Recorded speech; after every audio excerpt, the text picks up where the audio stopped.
ஆனால் பர்சனலாக ஆண்டவரோட ஒரு என்கவுண்டர் இங்கே தான் எனக்கு முத கிடச்சிச்சு. 2 முறை இப்படி தான், இந்த முறை வந்து ஒரு இடத்துல 7 நாள் போட்டேன். ஃபர்ஸ்ட்டு டைமில் ஆண்டவர் எனக்கு சொன்னார், நீ இந்த இடத்துல எல்லா இடத்துலையும் கை வச்சு ஜெபம் பண்ண. இந்த இடத்துல நான் கை வச்சு ஜெபம் பண்ணாத இடமே இல்லை. நீங்களாம் செஞ்சிருந்தா உங்களுக்கு புரியும், நான் செஞ்சதுனால உங்களுக்கு புரியுமான்னு தெரியல. நான் கை வச்சு இந்த இடத்துல ஜெபிச்சிருக்கேன். இந்த இடம் இப்படி இருக்கு, இந்த அளவுக்கு மாறி இருக்குன்றப்போ என் இருதயத்துல வந்து சந்தோஷமே வேற லெவலில். நான் அதுதான் சொல்றேன், இதை விட கர்த்தர் இந்த உபவாசம் போட்டேன்னா நீங்க என்ன ஆண்டவரை செய்வீங்கன்னு சொல்லப்போ சீசர்கிட்ட ஏசப்பா சொன்னாரு, நீ என் நாமத்தை நோக்கி எதை இருந்தாலும் 100 தடையாக இம்மையிலே கொடுப்பேன், மறுமையில நித்திய ஜீவனாகிய கிறிஸ்து உனக்கு கொடுக்கப்பட்டிருக்கிறார். நித்திய ஜீவனாகிய கிறிஸ்துவே உனக்கு கொடுக்கப்பட்டிருக்கிறார். இதை விட என்ன ப்ராமிஸ் வேணும்? ஆமென். நான் அவரை விசுவாசிக்கிறேன். அடுத்த முறை நீங்க இதை விட 100 துணையான ஒரு நன்மையை ருசித்து பார்த்து பிரதர் விஜயன் நாங்க போன லெவல், நான் கர்த்தரைங்களை அப்படி ஆசீர்வதிச்சிருக்காரு நீங்க சொல்லுவீங்க. ஆமென். கர்த்தருடைய ஆசீர்வாதம் உங்க மேல தங்குது. ஏன்னா கர்த்தருடைய வசனம் தேவன் இயேசு கிறிஸ்துவானவராய் வார்த்தையானவராய் நம்மளோடு தங்கியிருக்கு. நம்மளை விழுந்து போகவோ சல்லாடி நிற்கவோ அல்ல புலியில யோசிப்பு தூக்கி போட்டாங்க. கிட்டத்தட்ட 260 அடியா 250 அடியோ வேத அறிஞர்கள் சொல்றாங்க. அத்தனை அடியில தூக்கி போட்டாலும் தரிசனத்தை குழிக்குள்ள கொடுத்து, தரிசனத்தை வெளியில கொடுத்தாரு. ஆனா தரிசனத்துக்காக குழிக்குள்ள கூட்டிட்டு போனாலும் வெளியில உன்னதத்துல கொண்டு வரும்போது அவர் நம்ம மேல அந்த குழியில இருக்கிறவங்கலாம் பார்க்கல. குழியில இருந்து இவன் என்ன பண்றான் அதெல்லாம் பார்க்கல. குழிக்குள்ள இவனை எப்படி ஒழுங்கு பண்ணலான்னு பார்த்தாங்க. அவன் ஒழுங்கு பண்ணினார். என்னை நான் சொல்றேன், என்னுடைய வாழ்க்கையில் சில ஒழுங்கற்ற தன்மைகளை கர்த்தருடைய மகிமை வரும்போது அது ஒழுங்குள்ளதாய் மாறிக்கிட்டே இருக்குது. நான் பூரணமானவன் சொல்ல விரும்பல. எல்லா மனுஷனையும் கர்த்தர் தேறினவனாய் நிறுத்துகிறார். அவன் தேறினவர்களாய் மாறும்படிக்கு கர்த்தர் உதவி செய்கிறார். அதுக்கு அந்த பரிசுத்த ஆவியினுடைய மகிமை இன்னைக்கு நம்ம மத்தியில இறங்கி வந்திருக்கு. நீங்க நிர்விசாரமா பாப்பீங்கன்னா அதுல எனக்கு எந்த ஒரு நன்மை கிடைக்க போறது இல்லை. ஆனால் அதுக்குண்டான பிரதிபலன் கர்த்தர் கேட்கும்போது நீங்க தான் பதில் சொல்லணும். ஒரு பிரைசியஸான மகிமை இந்த இடத்துல இறங்கி வந்திருக்கு. அதை எப்படி கைத்தட்டி பட்டுக்கணும் தெரியுமா? அதை எப்படி ரிசீவ் பண்ணிருக்கணும் தெரியுமா? நான் சொல்றேன், கர்த்தர் நம்மளை ஆராதிக்க தான் பறக்க வச்சேன். இந்த பூமியில அல்ல, பரலோகத்துல இங்க பக்குவப்படுத்துறாரு, இங்க ஒழுங்குபடுத்துறார், இங்க கற்றுக் கொடுக்கிறார். இங்க ஒரு 2 மணி நேரம் ஒழுங்கா உன்னதமா ஆராதிப்போனா பரலோகத்துல நம்மளுக்கு தான் முதலிடம். நான் விசுவாசிக்கிறேன், எனக்கு அந்த இடத்த கர்த்தர் கொடுப்பேன். நான் நம்புறேன், இந்த சபைக்கு தவறாம கொடுப்பேன். ஆமென். நான் சபையை சொல்றேன், முதல் இடத்துல எனக்கு ஆண்டவர் கற்றுக் கொடுத்தாரு, சபையில கை வச்சு ஜெபம் பண்ணு. அந்த இடத்துலயும் போய் கை வச்சு இந்த இடத்துலயே இவ்வளவு மாற்றத்துக்கு கற்றுக் கொடுப்பாருன்னா அப்படி நான் போயிட்டு வர ஒவ்வொரு இடத்துலயும் கர்த்தர் பெரிய மாற்றங்களை கொடுக்குறேன். நான் அல்ல, என் பலன் அல்ல, கர்த்தர் தேவனாகிய கர்த்தரை மங்களகரமான காரியங்களை செய்கிறார். மங்களகரமான வார்த்தைகளை கர்த்தரை அருளுகிறார். யோசிப்பு அப்படிதான் சொல்றாரு. நான் இல்லை, ஆண்டவர் தான் செய்யறாரு.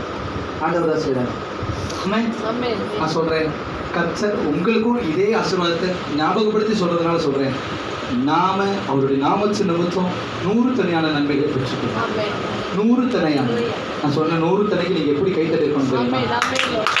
எனக்கு ஆண்டவர் 100 தனியான நன்மையை கொடுக்கிறாருன்றப்போ, 100 மடங்கு பலனை கொடுக்கிறாருன்றப்போ எப்படி கைத்தட்டு இப்படி எல்லாம் இருக்கக்கூடாது. தலைக்கு மேல நல்ல கைத்தட்டு கொடுத்து சொல்லுங்க, கர்த்தர் எனக்கு, நான் அவருடைய நாமத்தை அறிந்தது நிமித்தம், அவருடைய நாமத்தை அறிந்து துதிக்கிறது நிமித்தம், அவருடைய நாமத்தை அறிந்து ஆராதிக்கிறது நிமித்தம் கர்த்தர் எனக்கு பெரிய காரியங்களை செய்கிறார். கடைசி ஒரு முறை கைகளை உயர்த்தி நீ நன்றி சொல்ற மாத்திரத்துல ஒரே ஒரு வரியோட நான் செபிச்சு முடிக்கிறேன். நல்ல கைகளை உயர்த்தி கண்களை மூடி, ஆண்டவரே இந்த மகிமைக்காக நன்றி. நீங்க கேட்டாலும் கேட்காவிட்டாலும், விசைக்கிட்டு ஆண்டவர் தான் சொல்றாரு, யார் கேட்டாலும் கேட்காவிட்டாலும் திருவசனத்தை சொல்லு. நான் சொல்றதை சொல்லு. நான் சொல்ல வந்ததை சொல்லிட்டேன், ஆராதிக்க வைக்க வேண்டியதை சொல்லிட்டேன், ஒழுங்குபடுத்த வேண்டிய காரியங்களை சொல்லிட்டேன். இதுக்கு மேல் நீங்களும் கர்த்தர், எனக்கும் இதுக்கும் ஒரு துளி சம்பந்தம் இல்லை. கொடுக்கப்பட்ட பொறுப்பை செய்திருக்கேன். இப்ப நீங்க கர்த்தர்கிட்ட கேட்க வேண்டிய ஒரே ஒரு விஷயம், ஆவியானவரே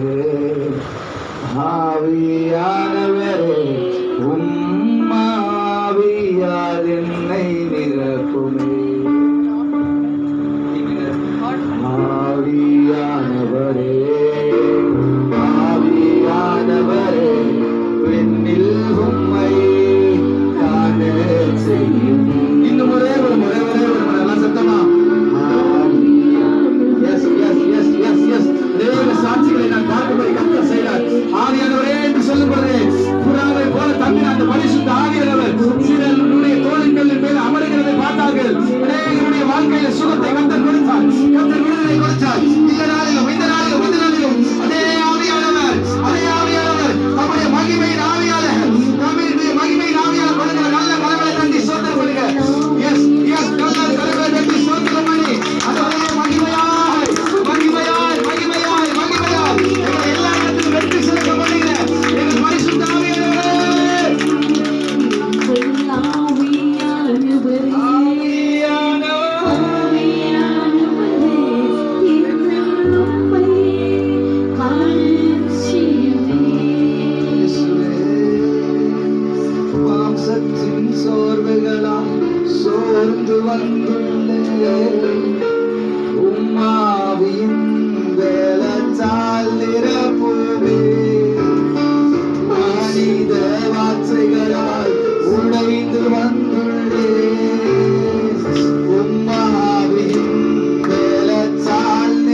நம்மை ஒழுங்குபடுத்தி விட்டார். அவருடைய வார்த்தையினாலே நம்மளை ஒழுங்குபடுத்தி விட்டார். நாம துதிக்கிற துதிகள்ல நம்மளை ஒழுங்குபடுத்தி கொண்டே இருக்கிறோம். அவருடைய பிரசனம் இறங்கினது மலை போல இருந்த ஒழுங்கின்மையை சரி செய்து ஒழுங்காய் மாற்றிக் கொண்டிருக்கிறது. ஒழுங்காய் மாற்றிக் கொண்டிருக்கிறது. ஒழுங்காற்றவைகளை ஒழுங்காய் மாற்றிக் கொண்டிருக்கிறது. Thank you Lord. உங்க மகிமைக்காய் நன்றி ஆண்டவரே. ஆவியானவரே வாசம் பண்ணினீரே உமக்கு நன்றி ஆண்டவரே. என் காரணரே நீர் காரணமானவராய் இந்த இடத்துல ஆண்டவர் வீற்றிருந்ததுக்காய் உமக்கு நன்றி ஆண்டவரே. மகிமை உள்ள பிரசனம் இந்த இடத்துல அசைவாடி சபையை அசைவதற்காய் மலை போல இருந்த எல்லா மகிமை அற்ற தன்மைகளையும் இழந்து போன மகிமையையும் கர்த்தருடைய ஆவியினால் உயிர்ப்பித்ததற்காய் ஸ்தோத்திரம். உயிர்ப்பிக்கிற ஆவியங்கள் மேல வந்ததற்காய், விடுதலை கொடுத்ததற்காய், சுகம் கொடுத்ததற்காய், பலனை சத்துவத்தை கட்டளையிட்டதற்காய் நன்றி ஆண்டவரே. இந்தியா ஒவ்வொரு பகுதியிலும் பரிசுத்த ஆவியானவரே வல்லமையுள்ள கருத்துல ஒப்புக்கொடுக்கிறேன். வழிநடத்தும் கருத்துல இயேசுவின் மூலம் பிதாவே.